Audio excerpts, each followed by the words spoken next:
sarsa pa lang, ulam na. Siguradong yari na naman ang kanin dito. Nagpainit lang tayo ng mantika. Yan, igiwar-giwar mo lang. Tapos kinisa na natin tong bawang. Yan, imekos-mekos mo lang, George. Siyempre, hindi rin papatalo itong sibuyas natin. Yan, ikiwar-kiwar mo lang, Lods. Nibagay na rin natin tong baboy. Back ribs nga pala yung napili nating baboy dyan. Yan, kinabil na rin natin tong mga paminta. Pamintang buo, pamintang durog. Sasamputsa lang natin to, mga Lods. At nung naintimas talaga.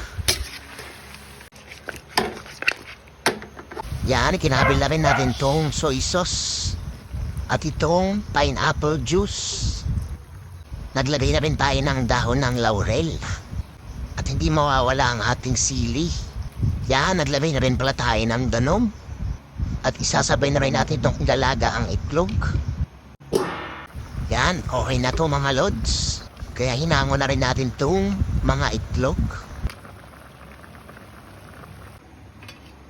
Naglagay na rin tayo ng ice para mawala yung pudot niya. Kinabil na rin natin itong potato. Hindi na rin pala natin yan binalatan. Kasama naman sa sustansya yan. Binalatan na rin natin tong itlog. Sobrang kinis nga ng itlog na ito. Yan, lumalambot na rin tong ating karne. Yan, ikiwar-kiwar mo lang, Lods. At nilagay na rin natin tong dalawang itlog.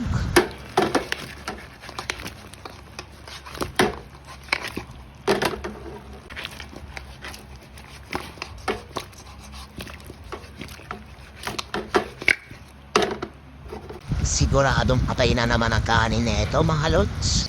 Kahit bahaw yung kanin mo, siguradong tikibag ka dito.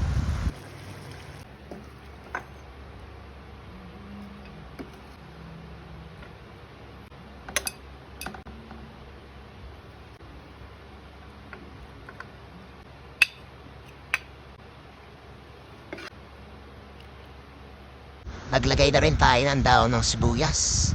Para naman may design din, mga Lods. Yan, ito yung perfect match talaga. Ice with Coke.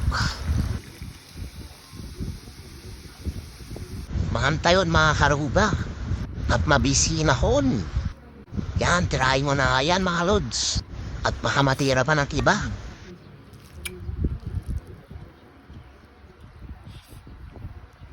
Talagang sibak na naman ang kanin dito, mga Lods. Ito ang ulam na hindi pwede sa mga nagda-diet. At sigurado mapapaan ni rice ka talaga. Yan, sinabaw na natin yung sarsa dyan. Yung tipong sarsa pa lang siguradong ulam na. Tapos nanonood yung sarsa sa may mismong karne niya. Ay na, apo. Siguradong tao ba ang kanin dito, mga Lods?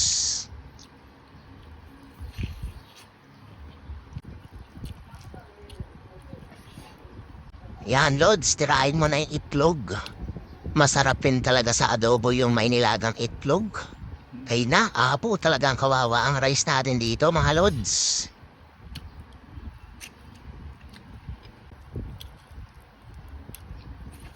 Tapos samahan mo pa ng ice with Coke. Ay na, apo talaga. Nabusog na naman si Lodi.